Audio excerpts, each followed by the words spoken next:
있습니다. 너희가 쓴 문제에 대하여 말하면 남자가 여자를 가까이 아니함이 좋으나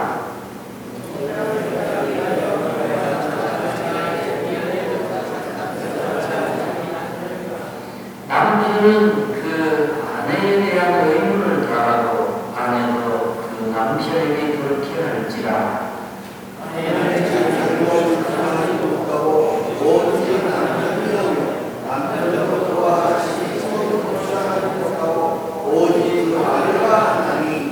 서로 분방하지 말라. 다만 기도할 틈을 얻기 위하여 합의상 얼마 동안 하되 다시 합하라.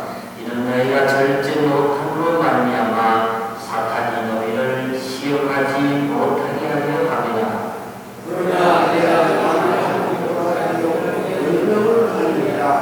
나는 모든 사람이 나와 같기를 원하노.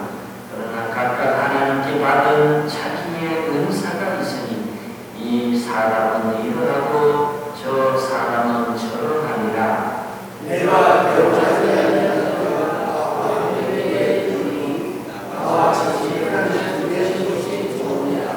만일 절제할 수 없거든 결혼하라. 정욕이 불같이 타는 것보다 결혼하는 것이 나으니라.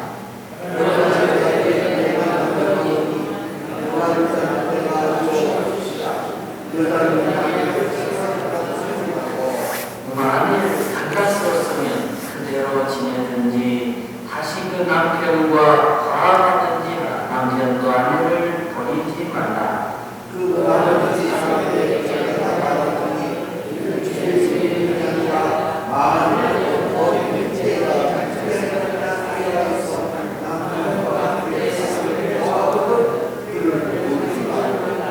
어떤 여자에게 믿지 아니하는 남편이 있어 아내와 함께 살기를 좋아하거든 그 남편을 버리지 말라.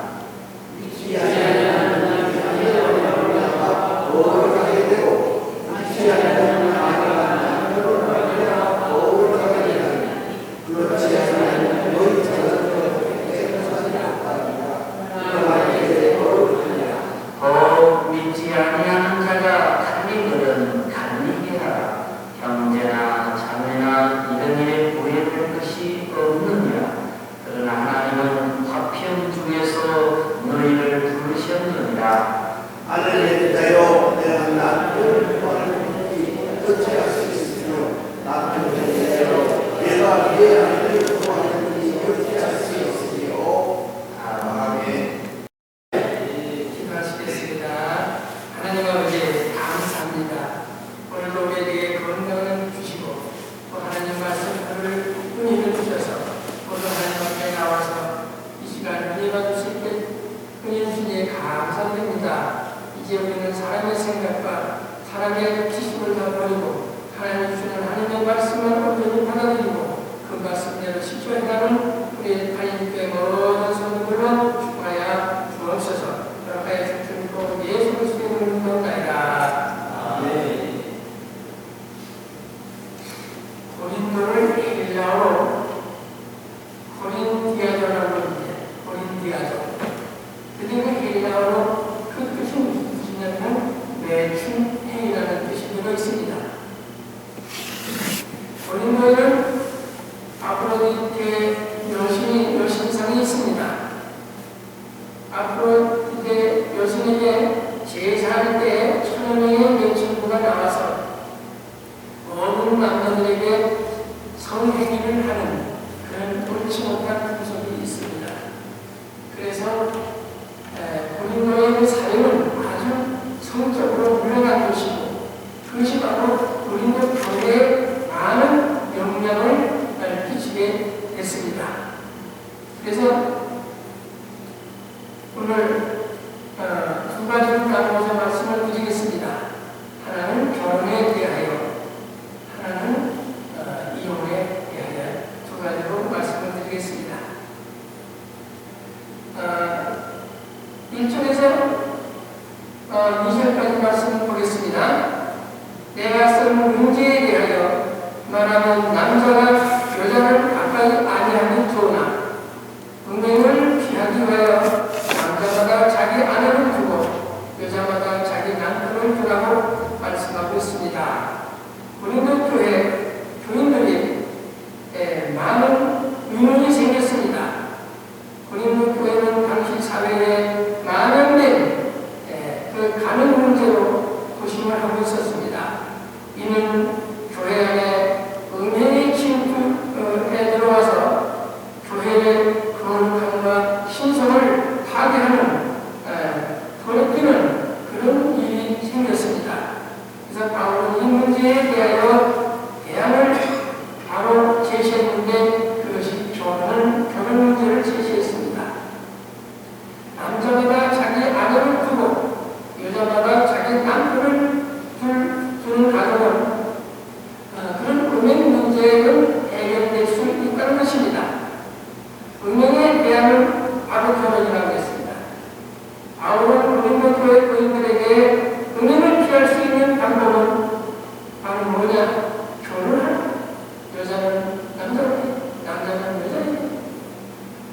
혼인할 수 없는 사람은 하나님의 일을 핑계하고 혼자 살 것을 결심하면서 온갖 유혹을 시달리면서 경계하는 것을 피하기 위해서는 차라리 혼자 살지 말고 결혼을 하라는 것입니다. 결혼한 상태에 대한 의무가 있습니다. 결혼했으면 반드시 의무가 있는데 3절에서 4절 말씀은 남편은 그 아내에 대한 의무를 다하고 아내도 그 남편에게 그렇게 하라. 아내는 자기 몸을 부정하지 못하고 오직 그 남편이 하며 남편도 그와 같이 자기 몸을 부정하지 못하고 그 아내가 하나니 그랬습니다. 그래서 서로 의무를 다하는 가정은 건전한 가정이 되며 그 의무를 다하는 가정은 행복한 가정이 되는 것입니다. 그럼 어떻게 하나가 되느냐? 한 마음이 되도록 할 의무가 있습니다. 남편의 마음은 아내의 마음은 아닙니다. 서로 마음을 합하는데 우리는 그리스도의 마음으로 합해야 되겠습니다. 결혼하기 전에는 각기 다른 환경 속에서 성장하고 있기 때문에 서로 생각이 다를 수 있습니다. 남편은 아내의 생각을 존중히 여기고 아내는 남편의 생각을 존중히 하는 가운데서 하나로 조화시켜야만 진정한 결혼이 성립이 되는 것입니다. 그래서 서로 도와야 할 의무 중에 4절 말씀을 보니까 사도 바울은 아내가 스스로 자기 몸을 부정하지 못하고 남편도 자기의 몸을 부정할 수가 없기 때문에 서로가 자기 유익을 구하지 말고 남편의 상대방의 유익을 먼저 생각함으로써 하나가 되라 그랬습니다. 그럴 때에 의무를 다하게 되는 것입니다. 남편과 아내는 서로에게 도움을 받도록 하나님께서 지어주셨어요. 한자로 사람인자는 작기가 두 개가 있는데 한 손을 기대면서 사람인자가 되는 것 아닙니까? 그래서 사람은 서로 도움을 주고 도움을 받도록 지원을 받는 것입니다. 그런데 남편과 아내가 서로 돕지 않고 자신의 유행만을 구하고 고집을 부린다면 결혼은 이어질 수밖에 없습니다. 창세기 2장 18절 말씀 보니까 여호와 하나님이 이르시되 사람이 혼자 살 것이 좋지 않으니 내가 그를 위하여 좋은 애들을 지으리라 하시니라. 아담이 갈빗대를 취하여 여자를 만드시고 아들에게 데려오시니 아담이 말하기를 이는 내 뼈 중에 뼈요 살중에 살이로다 하고 아내를 맞이하겠습니다. 하나님께서는 이 세상에 두 기관을 직접 세우셨는데 세우시는 일에 하나님이 세우셨고 이 땅에 교회를 세우는 일도 하나님이 직접 세우셨습니다. 의무를 행하게 해주는 것은 바로 사랑의 것입니다. 서로 사랑하지 않으면 의무를 행할 수가 없어요. 두 사람이 모든 일을 행함으로써 한 마음을 품고 서로 돕는 의무를 할 수가 있습니다. 에베소 5장 33절에 보니까 너희를 각각 자기 아내 사랑하기를 자기같이 하고 아내도 그 남편을 존경하라 하겠습니다. 부부가 서로 사랑하지 않으면 부부의 의무를 다할 수가 없습니다. 그러므로 아내와 남편은 상대편에 대한 의무를 충실하게 이행할 때 서로에 대하여 진실한 사랑을 함으로써 그 가정이 행복한 가정이 될 수 있습니다. 사명에 따라서 독신과 결혼을 하게 되는데 여기 5절에서 7절 말씀을 보겠습니다. 서로 분명하지 말라. 다만 기도할 틈을 얻기 위하여 합의상 얼마 동안을 하되 다시 합하라. 이는 너희가 절제하지 못함으로 말미암아 사탄이 너희를 시험하지 못하게 하려 함이니라. 그래서 부부가 되었으면 분당을 하되 합의하여서 하되 그 합의가 합의에 의해서 서로 합하라는 것입니다. 6절 말씀 보니까 그러나 내가 이 말을 하면 허락이요 명령이 아니니라. 나는 모든 사람이 나와 같이 되기를 원하노라. 그러나 각각 하나님께 받을 은사가 있으니 이 사람은 이러하고 저 사람은 저러하니라. 이 말은 독신으로 살 수 있는 것도 사람의 생각대로 되는 게 아니라 하나님이 주신 은사가 있어야만 독신으로 살 수 있다는 것입니다. 하나님이 주신 사명, 사도 바울은 은행을 피하는 방법으로 결혼할 것을 권고하였고 결혼하라는 것은 강연한 명령은 아니라고 말하고 있습니다. 하나님께서 개개인에게 서로 다른 은사를 주셨습니다. 그러므로 우리는 각기 하나님께로부터 받은 은사에 따라서 자기 사명이 무엇인지를 분별하고 그 길을 걸어가면 되는 것입니다. 독신의 유익, 독신도 때로는 유익한 것이 있습니다. 사도 바울은 독신으로 지내는 사람이었습니다. 그래서 그는 모든 사람이 자신과 같기를 원한다고 말했습니다. 이것은 보다도 하나님을 열심으로 일하기 위하여 그리고 하나님의 뜻에 자신과 같이 이렇게 하나님의 뜻을 위해서 온몸을 다하여 헌신할 수가 있습니다. 결혼을 위해서 가정을 구현하는 문제로 인하여서 하나님의 일을 소홀하게 하는 것보다는 독신으로 오직 하나님만을 생각하면서 일하는 것이 더 온전하게 사명을 감당할 수 있기 때문에 자기는 독신으로 살고 있으며 또 다른 사람에게도 그렇게 권한다고 말했습니다.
다시 화합하라고 가르치고 있습니다. 사도 바울은 하나님이 짝지어주신 것을 인위적으로 파괴해서는 안 된다는 것입니다. 이것이 바로 주님의 가르침이요 명령이라고 했습니다. 이혼은 원칙적으로 하나님이 금지한 것인데 사람이 악해서 인위적으로 이혼법을 만들어 놓고 이혼을 하게 된 것입니다. 결혼의 결혼성과 신성성에 대해서 사도 바울은 이러한 교훈을 근거로 하고 있습니다. 하나님께서는 인간이 혼자 사는 것은 좋지 않게 여기셨다고 했습니다. 창세기 2장 18절에 여호와 하나님이 이르시되 사람이 혼자 사는 것이 좋지 않냐니 아니하시니 내가 그를 위하여 동물배필을 지으리라. 창세기 1장 20절에 보니까 하나님이 그들에게 복을 주시며 이르시되 생육하고 번성하라 하십니다. 한 남자와 한 여자가 결혼함으로써 하나님의 축복을 받고 신성한 가정이 되는 것입니다. 이혼하는 사람은 간음죄를 범하는 것이라고 했습니다. 분명한 연고 없이 이혼하게 되면 사회에 간음죄를 조장하는 죄를 범한다고 말하고 있습니다. 마태복음 5장 32절에 나는 너에게 이르노니 예수님께서 말씀하셨죠. 누구든지 음행한 연고 없이 아내를 버리면 이는 곧 가능하니요 장가드는 자도 가능하니라 그랬습니다. 그러면 가능한 사실이 있으면 그러면 이혼해도 되는가요? 우리가 한번 생각해 봅시다. 그러나 성경은 뭐라고 말했습니까? 사랑하는 그런 문제가 생겨도 그것을 잘 해결할 수 있다는 것이 사랑이 없기 때문에 그동안에 사랑이 얼마나 있으면 그런 걸 그런 걸 해가지고서 저 사람을 가능했다 그래가지고 이혼하지만 원수를 사랑을 안 했는데 그런 교훈이 있는데 그가 만 원수일지라도 그걸 사랑하게 되면 가능 문제를 덮어줄 수 있고 용서할 수 있지 않습니까? 에베소 5장 33절에 그러나 너희도 각각 자기 아내를 사랑하기를 자신과 같이 하고 아내도 자기 남편을 존중하라 했습니다.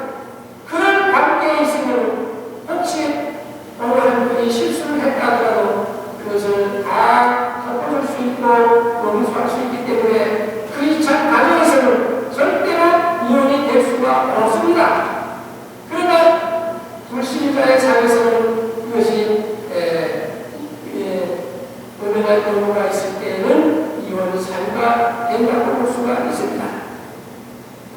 불신자와의 결혼에서 결혼에 대해서 말 수가 있습니다.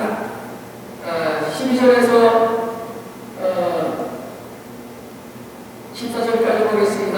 나머지 사람에게 말하노니 주의 명령이 아니라 만일 어떤 형제에게 믿지 아니하는 아내가 있어 남편과 함께 살기를 좋아하거든 그 남편을 버리지 마라. 어떤 여자에게 믿지 아니하는 남편이 있어 아내와 함께 살기를 좋아하거든 그 남편을 버리지 마라. 믿지 아니하는 남편이 아내로 말미암아 거룩하게 되고 믿지 아니하는 아내가 남편으로 말미암아 거룩하게 되느니 그러지 아니하면 너의 자신도 깨끗이 거룩하니라. 그러나 이제 거룩하니라. 믿지 아니하는 배우자와에 대한 개념인 것입니다. 불신자인 아내가 신자인 남편과 함께 살기를 좋아할 때는 마땅히 결혼을 해도 된다는 것입니다. 그리고 교회 안에는 실제로 아내가 남편 중 하나가 불신자인 경우가 많았습니다. 건인한 부부에게 있어서 한쪽에 불신자라는 그런 이유로 이혼을 요구하는 그런 경우가 많았습니다. 신자와 결혼함으로 거룩하게 되는 것을 성경은 가르치고 있습니다.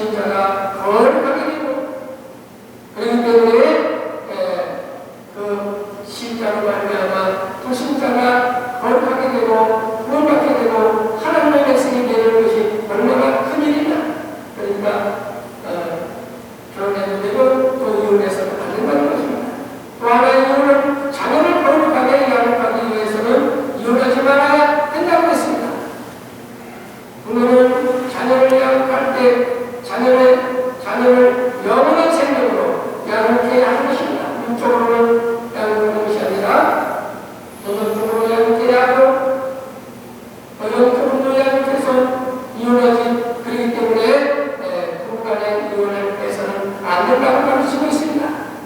둘 수 있는 자를 구원할 기회가 되기 때문에 이혼해서는 안 된다고 말합니다. 15절에서 16절 말씀 이거는 헐 믿지 아니하는 자라 갈리자 하거든 갈리지 말라. 형제나 자매나 이런 일에 구애될 것이 없느냐. 그러나 하나님은 화평 중에 너희를 부르셨느니라.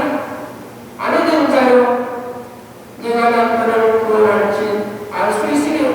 그러니까